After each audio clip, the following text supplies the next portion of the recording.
So eto na mga kaibigan, Japanese boxer na makakasparing ni Casimero Cuadro Alas bago ang magiging laban niya kay Sanchez dumating na sa Pilipinas. And bago yan kaibigan, please huwag kalimutan muna i-like at i-subscribe ang ating YouTube channel at pahit ng notification bell.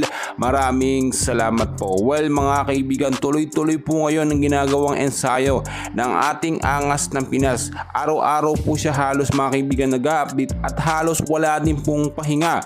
Hinahabol niya po kasi ang kondisyon na binitawan nga po ng kampo ni Naoya Inoue na dapat nga daw po sa magiging laban niya kontra kay Saul Sanchez ay mahigitan nito ang ginawa ni Inoue na round 7 TKO kay Doheny. Kaya naman po mga kaibigan nag-request ang kampo ni Casimero Cuadro Alas na magkaroon ng kasparing na Japanese boxer para masubukan po ang kanyang tatag. Well, alam naman natin ang mga boksingerong Hapon magagaling naman talaga, no? Medyo may pandaraya lang kasi nga po lagi sa Japan lumalaban.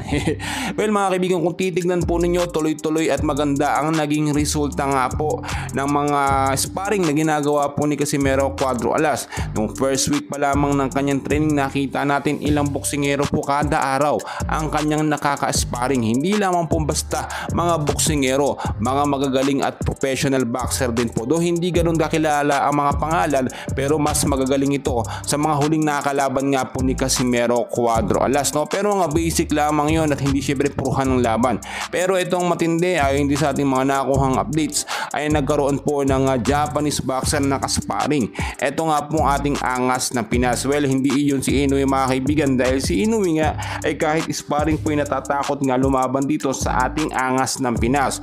Well, kapag ka nangyari naman yung condition nga po at na round 5 lamang, no, ay ma-knockout ni Casimero itong si Saul Sanchez, ay napakalaki po ng posibilidad na magkaharap sila ito nga pong si Naoya Inoue. Makukuha po kasi ni Casimero atensyon po, no, ng World Boxing Organization kapag ka napabilis niya magiging laban dito kay Saul Sanchez. Pero syempre ang ilang mga bashers ni Alas ay nagsasabing hindi daw ganoong kadali na mapapabagsak or ma-knockout itong si Saul Sanchez dahil nga po train na train ito.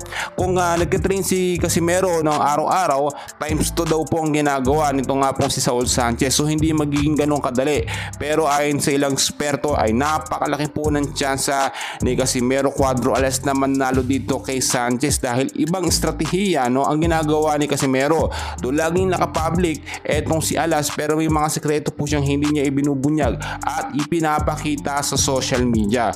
Well, October 13 po magiging laban nga po ni Angas ng Pinas at Saul Sanchez. Suportahan po natin at alam naman natin kayang manalo ng ating pambato na si Casimero Cuadro Alas.